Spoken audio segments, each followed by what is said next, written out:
You are listening to Natural Born Alchemist.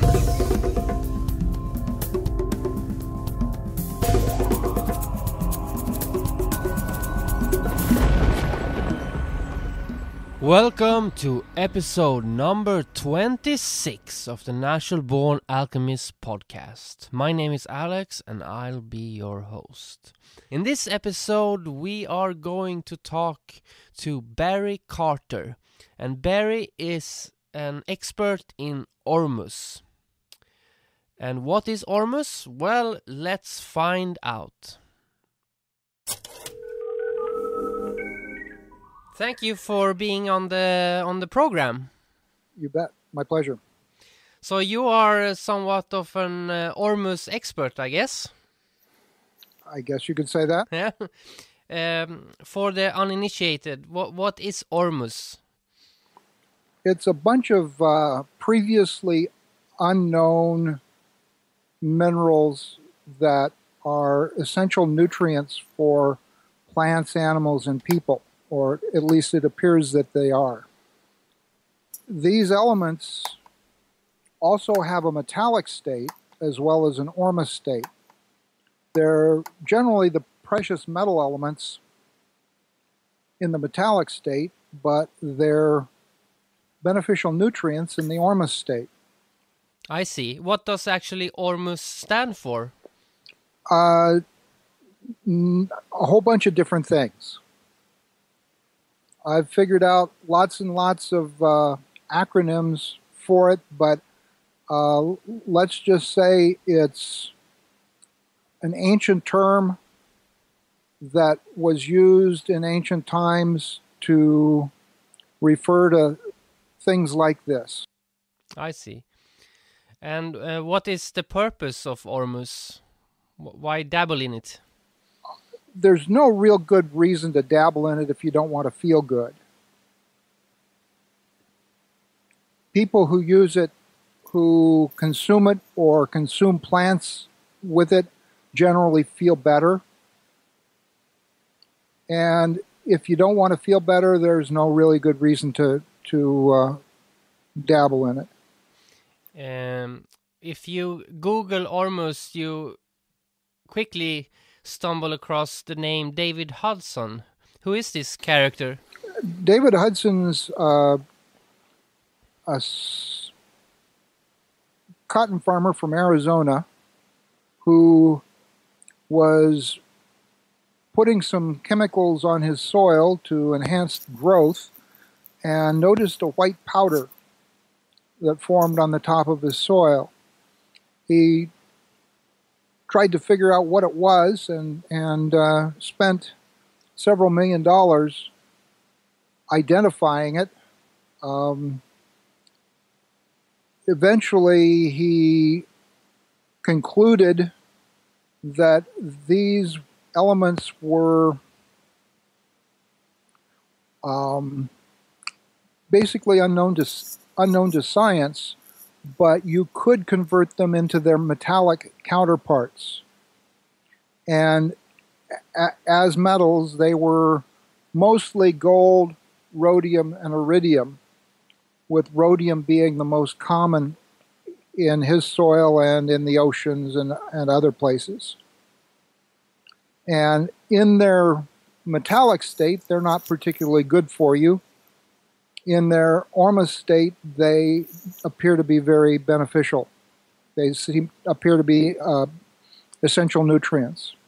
When fed to plants, when you add extra Ormus to plants, you get something in the neighborhood of 4 times the growth and better taste, and you can do this with something in the neighborhood of 1/4 to 1/6 as much water.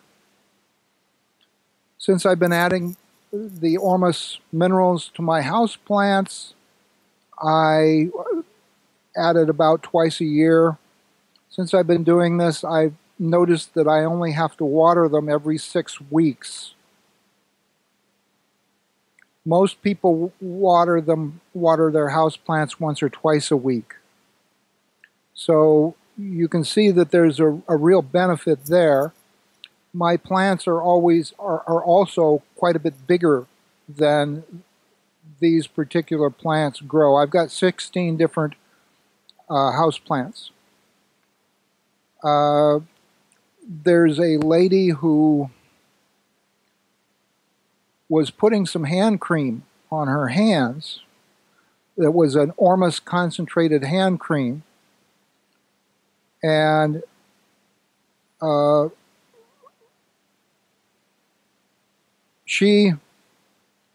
cat came up and started licking her hand. Her cat had recently lost its tail, was chopped off, a bit of roof fell on it and chopped its tail off in a windstorm.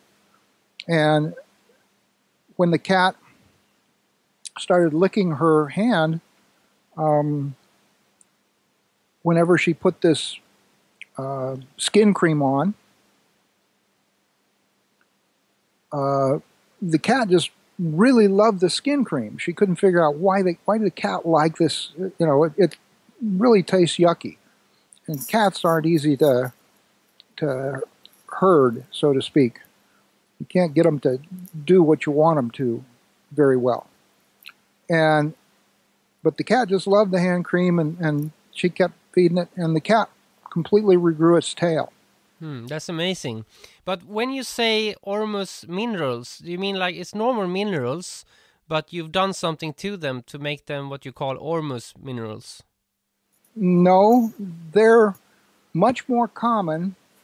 The three most common Ormus minerals, rhodium, iridium, and gold, Ormus rhodium, Ormus iridium, and Ormus gold, are more common in nature than calcium, for example. And they're more common in biological systems, probably. They're basically essential mineral nutrients for plants, animals, and people. When we harvest food and ship it off-site, we're removing these minerals that naturally occur in the soil. And because we don't know about them, we're removing them and not replacing them. And when we do that for a long enough time, our food becomes depleted of these minerals. And if they're essential mineral nutrients, as we suspect, our bodies become depleted of these minerals. So people often, when they first take the Ormus minerals, concentrated from seawater, for example, or sea salt, or in an oil or something, there's a lot of different ways to concentrate these minerals. When they take them, they notice that they feel really good. It's like the first time I ever took any B vitamins, back in, I think it was 1969 or 1970, I got high. It was a rush. It was like, really felt good. And the second time I took them, I think I felt it. And the third time I didn't feel it as much. And people report similar effects when they first take Ormus minerals. Some people say they get the whirlies. And the example I like to use is the first time you ride a bike, you get a bit dizzy. You get the whirlies. And the second time you don't get it so much, and the third time you're probably on the road to riding the bike. And we've got some scientific studies on plant benefits and a little bit on animal benefits. And there's also a single double-blind study. Well, actually, there's a couple double-blind studies that Thomas Geckler at Cherokee Gold did. And basically, he gave some of his Ormus concentrated from water, just ordinary water. He gave some of this Ormus concentrate to, I think it was 10 or 11 people. And, or no, I think maybe it was 12 people. And while they were hooked up to an electroencephalogram, which is a brain coherence monitor. And people who are hooked up to a brain coherence monitor don't generally show a lot of brain coherence. But if they've been meditating for 40 years, they do. And they go into something called an alpha state, and then a theta, and then a delta state. And the theta delta state is what these people who just took some trap water for the first time went into, according to the brainwave monitor, within a few minutes. And that is an indicator of increased brain coherence. And brain coherence is also associated with increased intelligence.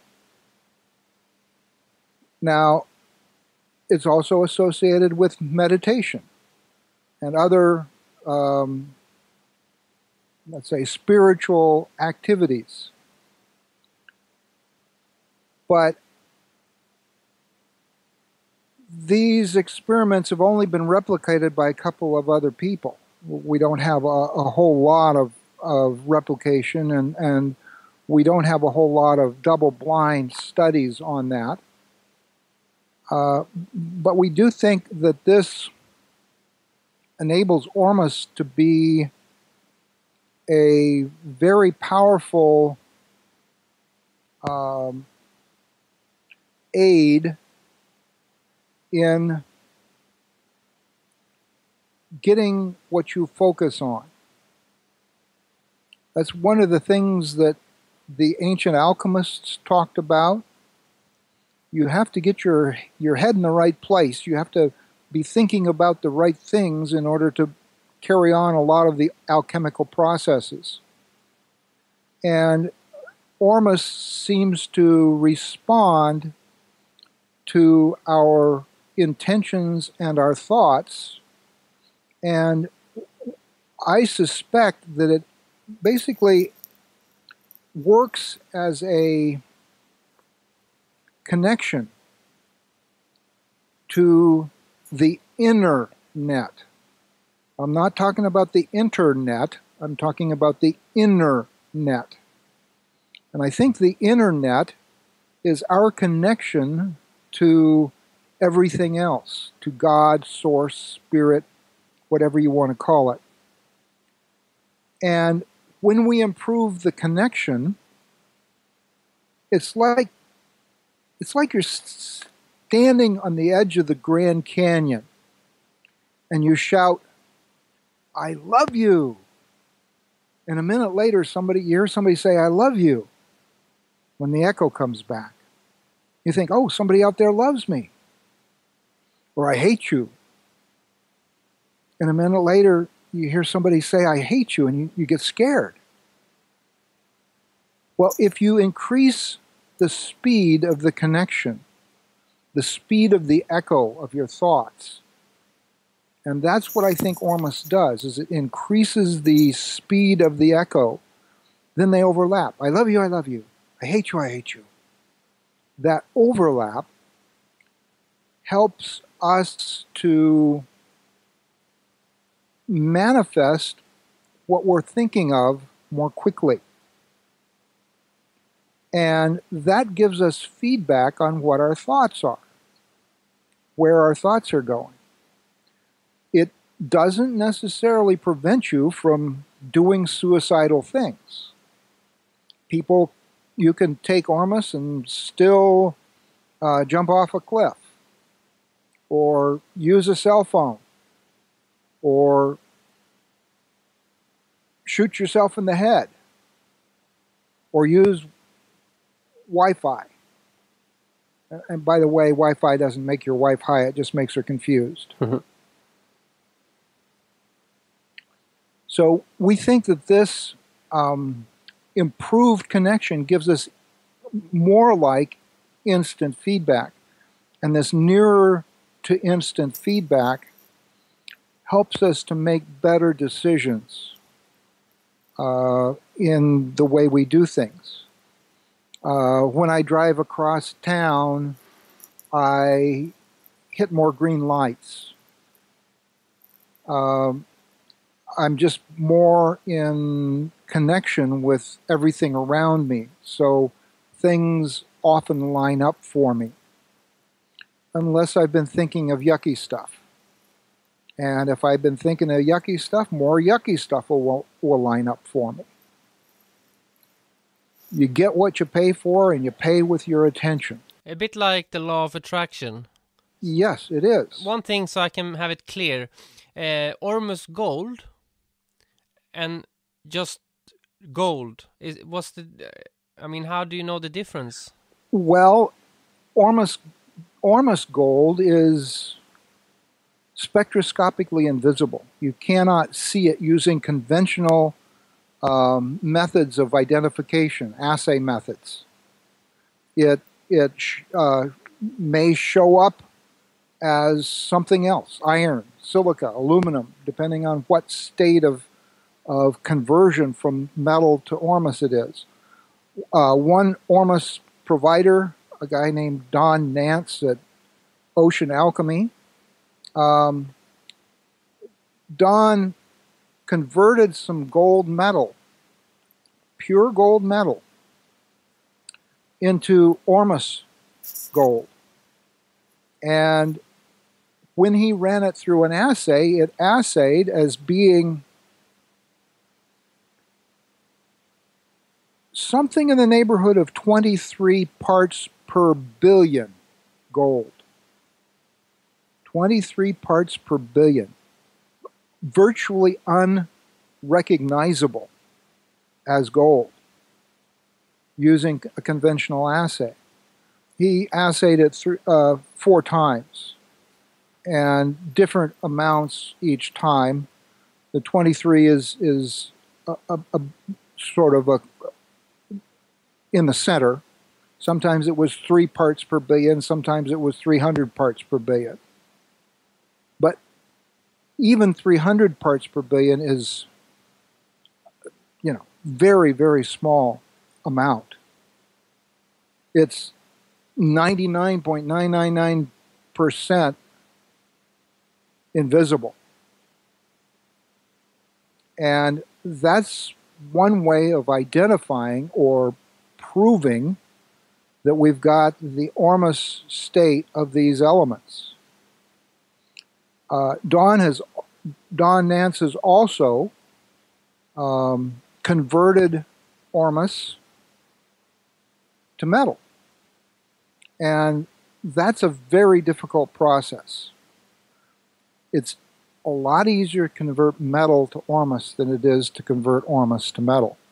That's why we think that the Ormus is so much more common than the metal. Ormus gold is much more common than gold metal. And in fact, all the precious metals, or almost all the precious metals, have been identified as having an Ormus state. And in their Ormus state, they all seem to be hundreds of thousands of times more common than they are as metal. So the best way to identify or prove that you have Ormus, or prove that it exists, is to convert metal into Ormus. And I invented or discovered a way to do that back in 1996 or 7. and it's called the peroxide method. And you take metal and dissolve it in hydrochloric acid and hydrogen peroxide. And you'll get, with gold, you get a green liquid instead of a yellow liquid, which is what happens when you ordinarily dissolve gold. And when you then raise the pH with lye, sodium hydroxide, caustic soda, as it's called in Europe, you'll get a white precipitate that Don Nance identified as having 23 parts per billion gold in it. Virtually nothing. And the other thing that he did was he took some sea salt from the Dead Sea, and this was untreated, unpurified sea salt, and made some of it, converted some of it, basically made a white powder that's mostly magnesium, but it's about 30-40% Ormus, and assayed that, and then he converted it, and then he did some further processes. He exposed it to a microwave oven.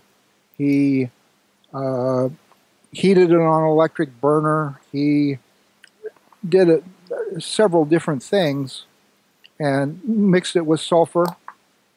And eventually he got 181 million times as much silver from it as was originally identified in it. Still wasn't much silver, but it's 181 million times is quite a bit. And I think was 800,000 times as much gold. So we know by these two experiments that you can convert Ormus to metal and metal to Ormus. And the Ormus is therefore a state of matter and those elements in that state. So you can both create Ormus and you can find it naturally in nature. Right. And obviously, naturally in nature is cheaper. In theory, then, you could create, if you go from Ormus to metal, you can basically just make gold. And people have done that. But I don't advise it because the gold isn't nearly as helpful to people as the Ormus gold. The gold metal isn't as helpful as the Ormus gold. What about this colloidal gold that people drink? I suspect that a good portion of it is in the Ormus state. And when you try to convert colloidal gold back into Ormus or back into metal, it doesn't, a lot of it doesn't show up. That's why I suspect that it's in a lot of it's in the Ormus state. But don't you think many people might try to work with Ormus and just to make gold, not to find something that could heal them or make their lives better? Oh, yeah, absolutely they will. People will shoot themselves in the head. People will use cell phones. People do all kinds of really stupid suicidal things. But doing things that are counter to existing structures is probably not a good idea. And we build structures to serve us, but we often end up serving them. And the structures can be buildings or corporations or governments or religions or churches. And they're here to serve us. We're not here to serve them. That's why I recommend that people learn to make Ormus themselves, because at some point, all of the advantages of the Ormus minerals are going to be sought out and patented or controlled by corporations or governments or religions. You hear about the manna in the Bible, and that was something that the church basically tried to own and dominate, the Roman Church. There are corporations out there that would not like to see us being able to make something that would quadruple plant growth and production using 1/4 as much water. So all of these are why I don't sell Ormus. There are many people who do, but I don't. I just teach people how to concentrate it for themselves. So how would you do that? How do you make Ormus? If you don't know anything about chemistry or anything like that, just a normal person, how would they go about? Well, the easiest way is a way that I discovered in the late 90s. I was looking at a very potent Ormus concentrate on top of some liquid that a friend of mine, a guy named Jim, made, and it was a kind of a reddish colored liquid, and I noticed it looked oily on top, so I scooped some of the top stuff off and mixed it with oil, and gave a lady friend, a massage, back massage, and she had an ecstatic experience just from the back massage, just from the oil with the Ormus concentrate in it. So then I decided, well, if we can get it out of this stuff, which we know is Ormus, this Jim called it hot rocks. We can get it out of the hot rocks. We can probably get it out of sea salt. Been using sea salt for a long time as well to concentrate Ormus. So I mixed some sea salt, about half sea salt, half a container of sea salt, and filled the rest with oil. And I kind of like grapeseed oil, but others like olive oil or different chia seed oil, different oils people like. And mix the grapeseed oil with the sea salt so that I completely filled the container with the oil all the way to the top so that there was no air gap at all. Put a lid on it, shook it up, let it set for a week or two. And I noticed that oil felt like Ormus. When I put it on my hands, things healed quicker. I mean, a lot quicker. And I didn't get splits on the ends of my fingers anymore, like I used to do when I was working with solvents, working with tools and parts, and basically cleaning tools and parts and stuff, or washing my hands too often. I'd get splits. My lips didn't chap when I put the oil on. So it really, really helped all of those things. Plus, I'm only 65 years old, but people say that I have the skin of a 30-year-old. And I really hope I don't have to give it back. Yeah, so you make this sea salt / oil, Ormus, and then you like rub your whole body with this oil, or how do you apply it? That's one way to do it. Now, you just take the oil off the top. You don't use the salt. You can put the salt in your tub. It'll make your bathtub kind of oily. You have to clean it off. It's slippery. So I just use the oil off the top, and I mix it. You can mix it with other things, like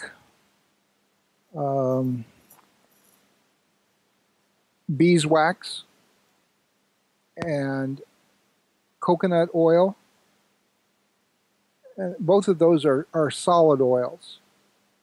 And when you do that, let's say you half beeswax and half, or 1/3 beeswax, 1/3 coconut oil, and 1/3 Ormus oil, you'll get something that is about the consistency of a lip balm.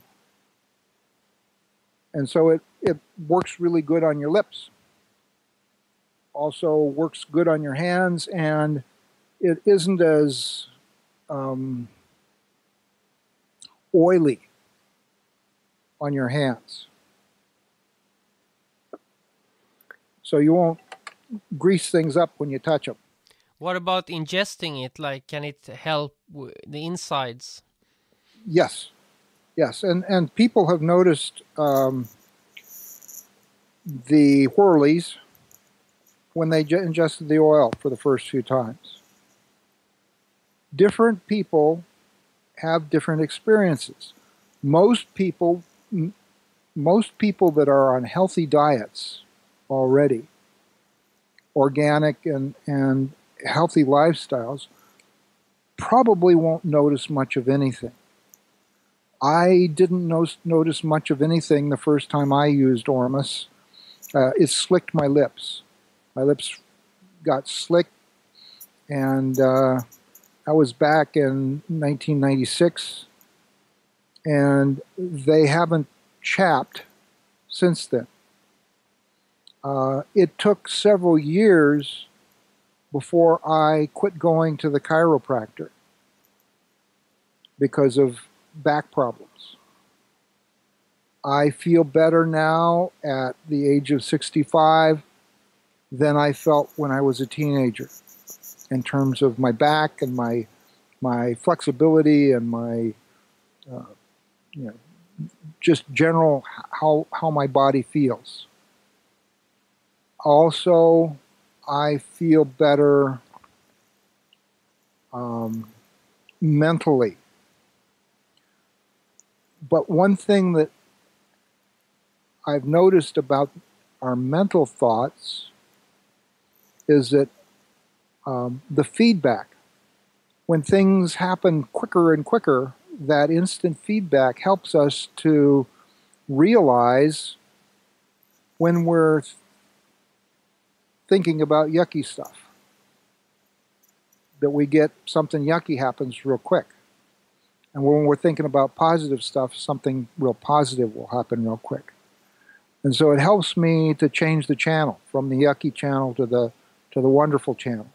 And what would you recommend if people eat it? They like one teaspoon a day, or? Well, that I wouldn't recommend that much oil. You can start out with the seawater precipitate, and the seawater precipitate is it's mostly magnesium. It's like 60-70% magnesium and only 30 to 40% Ormus. And too much magnesium isn't always good for people. It'll give you the runs. But I would recommend that people start somewhere in the neighborhood of half a teaspoon and maybe work up to a teaspoon a day. And you can also purchase Ormus from a bunch of different sources. Most of them are listed on my website, subtleenergies.com slash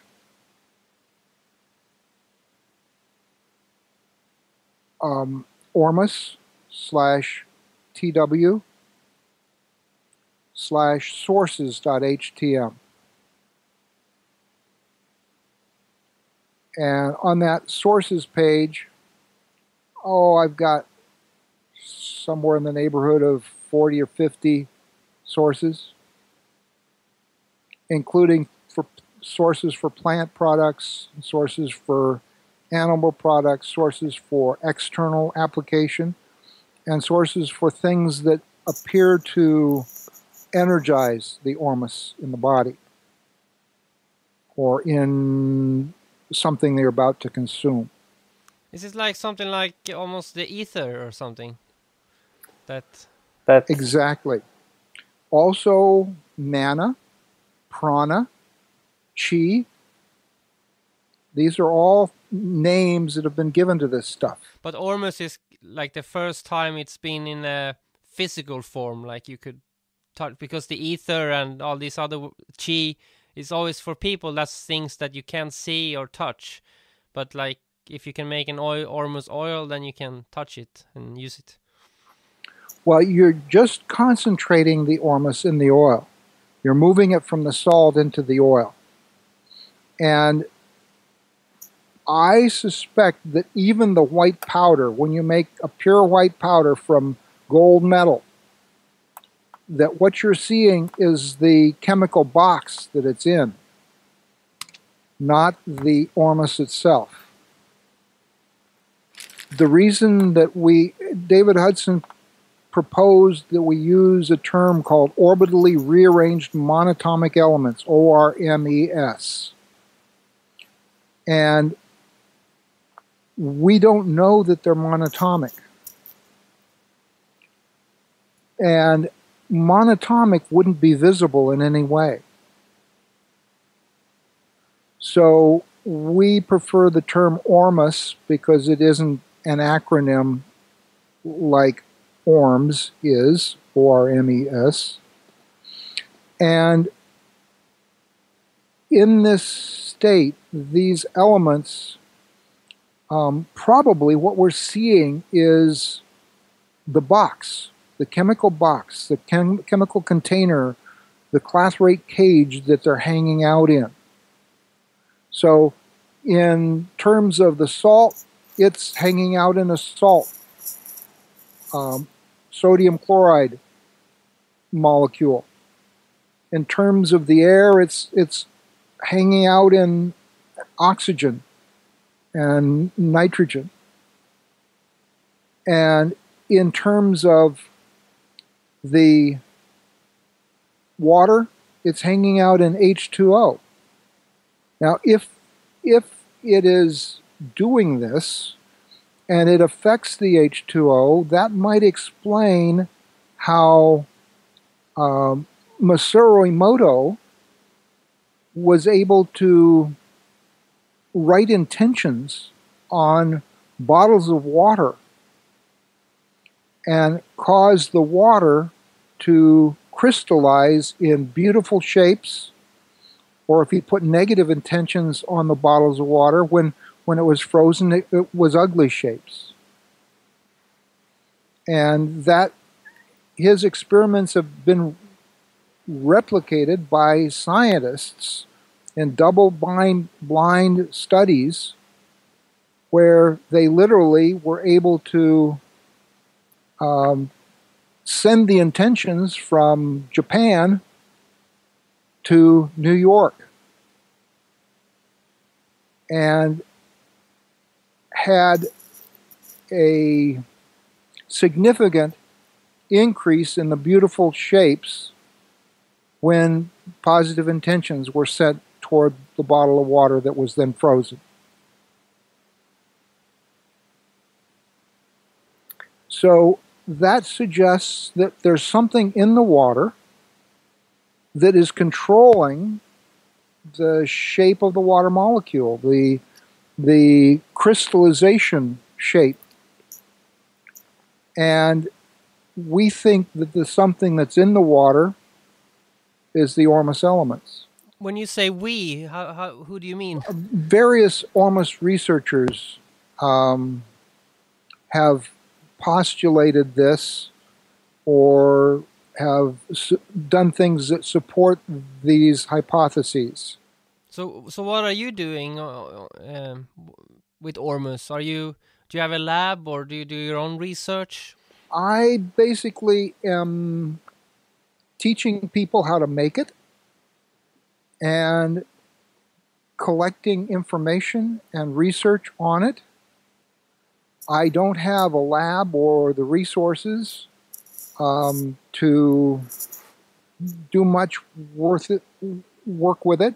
How did you get into this stuff in the first place? Did you stumble upon it by accident? A friend of mine told me about David Hudson and his work, and he told me because another friend, a guy named Jim, had experiences with when he was using ozone to clean up mine waste water. And he had some experiences that we now think were Ormus related. And